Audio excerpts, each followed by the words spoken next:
El cambio climático no solo es un problema ambiental que afecta a la naturaleza tal y como la conocemos, sino que también es una crisis humana y un factor clave de la migración.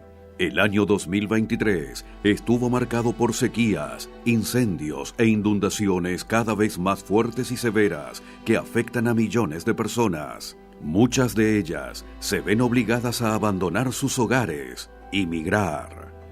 Son personas y comunidades enteras que se ven obligadas, forzadas a moverse de un país a otro por el cambio climático, por amenazas asociadas a inundaciones, sequías hidrometeorológicas en términos muy generales, que hemos conocido como desastres, ¿no? Cuando se da esta ocurrencia de un desastre asociado, reitero, a temas hidrometeorológicos, ahí hablamos de una movilidad forzada asociada al cambio climático o por motivos de cambio climático. Más que una definición per se, son todos aquellos que han sido afectados, ya sea directa o indirectamente, por algún tipo de o amenaza climática o efecto o impacto derivado de esa amenaza climática.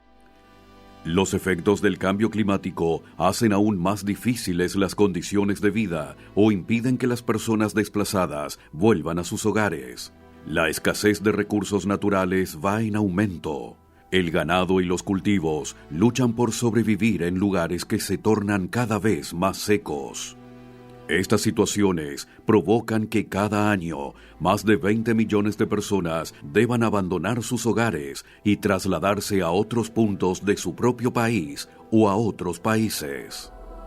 Una amenaza climática podría ser un tifón, un huracán, en el cual, por ejemplo, azota o devasta toda una zona y la gente migra o tiene que migrar directamente desde el lugar donde ocurrió esa amenaza climática. Por ejemplo, lo que pasó en Sundarban el año 2020 en India fue un tifón que literalmente devastó toda la zona. Y eso hizo que numerosos granjeros, estaban ahí agricultores, tuvieran que emigrar, digamos, de la zona de Sundarbans y obviamente movilizarse con toda su familia. Y eso porque en un fondo quedó destruido completamente el pueblo. Pero después están lo que en un fondo son como los efectos indirectos. Los efectos indirectos son como está viviendo Chile, por ejemplo, una mega sequía. Esa mega sequía hace que el rendimiento de los cultivos sea menor, por lo tanto, en un fondo, la productividad de los agricultores sea menor. Lo que nosotros tenemos al final es una pérdida de puestos de empleo y la gente al perder el puesto de empleo y al no tener dónde emplearse y quizás perdiendo los puestos, empieza a migrar a las ciudades y eso ya es mucho más indirecto. Por lo tanto, ahí hay dos ejemplos que pudiéramos dar. Por ejemplo, los que son amenazas climáticas o desastres climáticos que obligan en menos de 24 horas, una semana, a migrar toda esa gente, y aquellos en un fondo que han permitido, digamos, cambiar las productividades de los campos, sembradíos, etcétera, que pierden productividad y la gente migra porque al final el efecto es pérdida de empleo directa. América Latina y el Caribe es una de las regiones que más migrantes climáticos han reportado.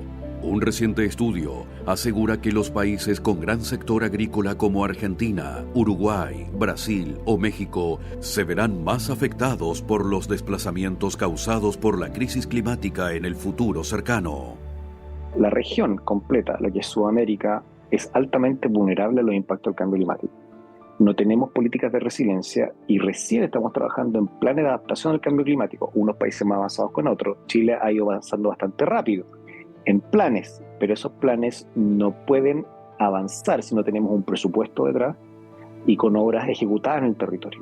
Nos falta todavía la unión entre un buen plan de adaptación, que significa en un fondo buenos estudios de cuáles son nuestras amenazas climáticas, dos, un buen plan de presupuesto y la asignación de las políticas correctas para poder hacer menos vulnerables los sistemas productivos y mucho más resilientes a este tipo de amenazas. Nos encontramos en un vacío internacional y regional en torno a reconocer que el cambio climático es la principal amenaza para la garantía de los derechos humanos. Nos encontramos en un contexto en donde el cambio climático ya no es meramente un discurso político o una llamada del activismo internacional en términos ambientales, sino una realidad brutal que condiciona las posibilidades de la vida en nuestro planeta. Nos encontramos como región en una necesidad de reconocer ese primer punto.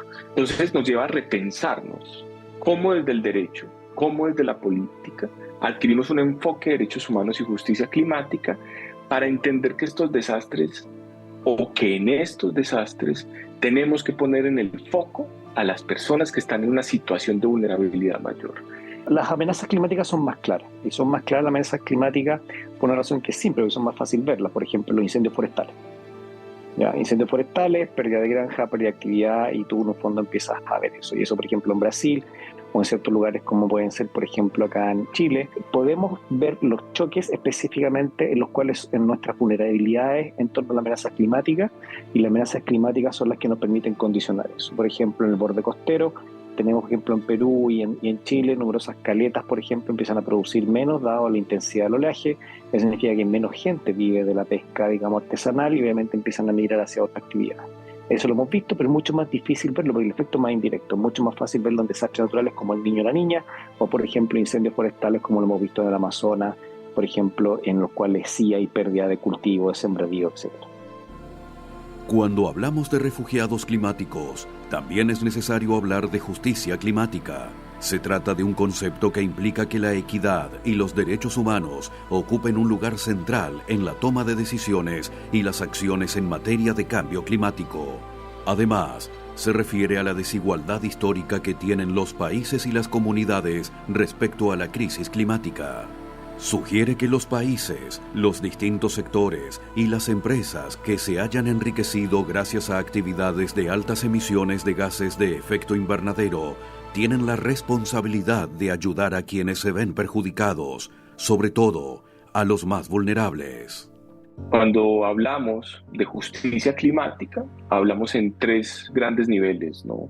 Un nivel de reconocimiento, y este nivel nos lleva a valorar unas discriminaciones, una serie de situaciones de marginalización y empobrecimiento de ciertas personas y ciertas comunidades que han sido estructurales y históricas y que agravan su situación cuando se presenta el cambio climático. Es decir, cuando las sequías, las inundaciones, las tormentas se aumentan en magnitud e intensidad por la acumulación de gases de efecto invernadero, por el calentamiento global, se altera el sistema climático y esto nos lleva a desastres mayores.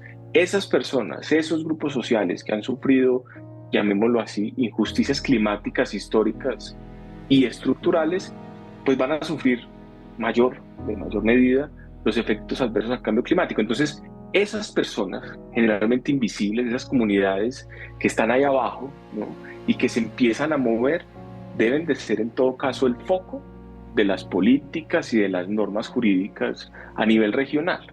Ese es como el llamado. El cambio climático es producido por el hombre. Los estados de origen son los principales responsables de proteger a sus ciudadanos, pero es responsabilidad de todos los países recibir refugiados climáticos y darles asistencia. La responsabilidad primaria en todo caso siempre será de los estados. Ahí vendríamos en un tema geopolítico, pero a nivel que si estamos hablando del sistema climático. Pero recientemente hay unos avances bien interesantes y bien potentes, tanto de la doctrina, pero más desde el sistema de Naciones Unidas, en empezar a poner sobre la mesa cuáles son las obligaciones de las empresas en torno al cambio climático. ¿Cuál es la responsabilidad de las empresas en esta crisis climática? El Estado y las finanzas públicas. O sea, cuando hay un desastre natural son los propios estados, los países, los presupuestos públicos los que se hacen cargo de eso. O sea, los impuestos de los cotizantes, los impuestos de los ciudadanos. Si bien existen alertas tempranas, no siempre pueden prevenirse los fenómenos meteorológicos extremos. Hoy, millones de personas corren peligro de perder sus hogares y sus medios de vida. Por eso, es importante que los países adopten medidas de mitigación y adaptación ante el cambio climático de manera urgente. ¿Cómo prever? Pues ahí entran dos temas en juego. Tema geopolítico, y es, bueno, cómo se da la transferencia de tecnología de los países más responsables en emisiones de gases de efecto invernadero para los países del sur global, para que tengamos la capacidad de soportar algo que no causamos, algo que mayoritariamente no es nuestra responsabilidad. Y en un segundo punto, cómo esa transferencia de tecnología parte de un reconocimiento de nuestros conocimientos. Si nosotros trabajáramos como región propiamente tal y como organismo latinoamericano dividido, digamos, en las fracciones que tenemos, obviamente sería mucho más fácil entrar en una negociación multilateral como la COP como con mucho más poder, digamos. Pero en este minuto no tenemos ese tipo de unión, estamos más divididos que unidos.